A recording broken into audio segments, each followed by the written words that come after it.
मैं हूं अर्जुन। ये कहानी मेरी बुआ के छोटे बेटे रवि की शादी की है।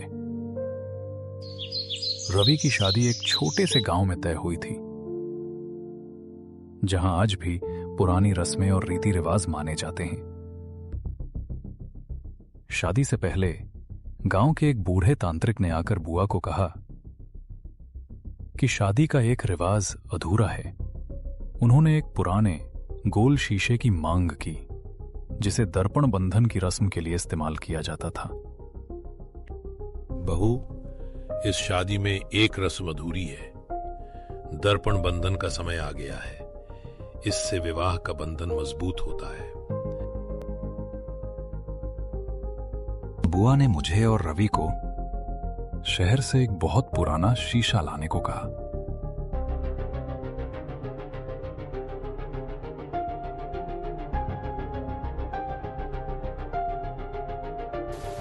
हम पुरानी चीजों की एक दुकान पर पहुंचे।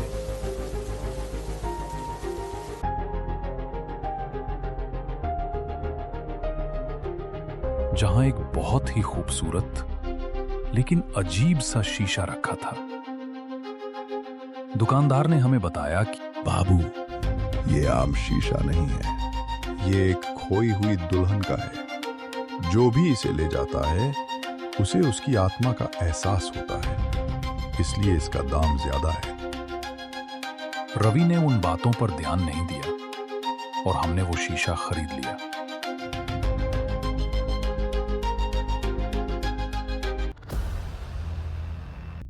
उस रात जब हम घर पहुंचे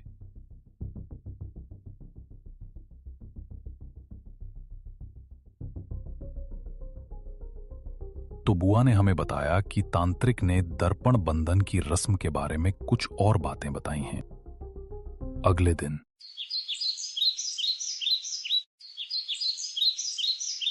रस्म शुरू हुई। तांत्रिक ने शीशे को रवि और प्रिया के सामने रखा और कुछ मंत्र पढ़ने लगे। तभी प्रिया को शीशे में अपनी परछाई के साथ एक दूसरी परछाई दिखी, एक औरत की परछाई, जिसके चेहरे पर बहुत उदासी थी। प्रिया डर गई। रवि, वो कौन है? कौन?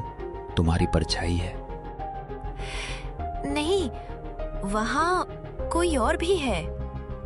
रवि और बाकी सबने जब शीशे में देखा तो उन्हें कुछ नहीं दिखा।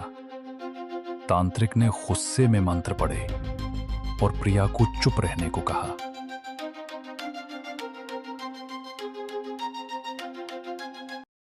लेकिन अगली रात प्रिया के साथ एक और अजीब घटना हुई। उसे अपने कमरे में वही शीशा दिखा जो तांत्रिक ने रस्म के बाद बुआ के कमरे में रखवा दिया था। ये यहाँ कैसे आया? जैसे ही प्रिया ने शीशे को छुआ, उसे लगा जैसे कोई उसके दिमाग में फुसफुसा रहा है। चली आओ, तुम्हारी बारात आ गई है, दुल्हन बनकर बाहर निकलो।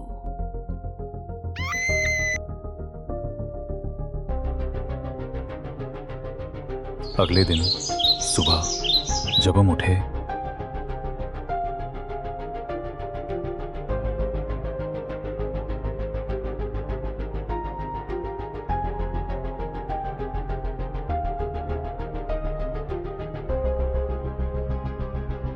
तो प्रिया गायब थी। उसके कमरे में बस उसका लहंगा और कुछ गहने पड़े थे। हम सब घबरा गए। रवि के हाथ पैर फूल गए थे। हमने गांव में बहुत ढूंढा, लेकिन प्रिया कहीं नहीं मिली। तभी मेरी नजर शीशे पर पड़ी। वो शीशा जो बुआ के कमरे में था, अब प्रिया के कमरे में वापस आ चुका था।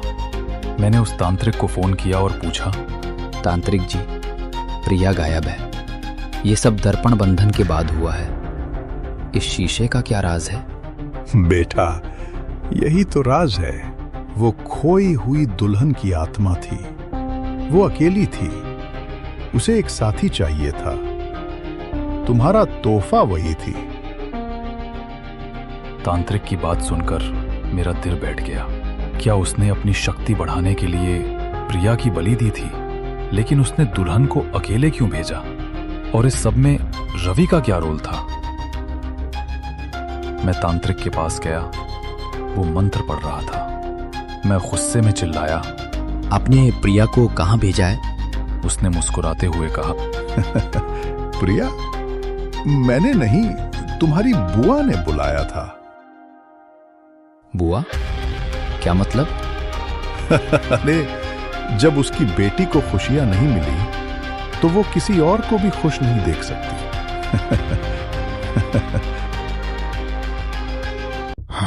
मेरा दिमाग घूम गया। क्या मेरी बुआ ने खुद अपनी बहू की बलि दी थी? बहू, इस शादी में एक रस्म अधूरी है। दर्पण बंधन का समय आ गया है। इससे विवाह का बंधन मजबूत होता है।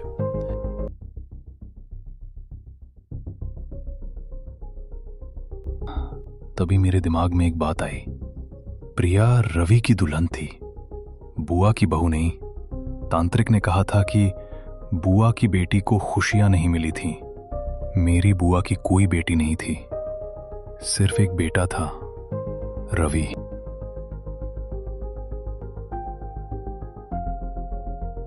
मुझे याद आया, शादी रवि की थी, पर दुल्हन तो मैं भी हो सकता था।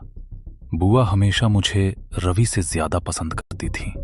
तांत्रिक ने कहा था कि अरे, जब उसकी बेटी को खुशियां नहीं मिली तो वो किसी और को भी खुश नहीं देख सकती। बेटा नहीं, बल्कि बहू को खुशियां नहीं मिली।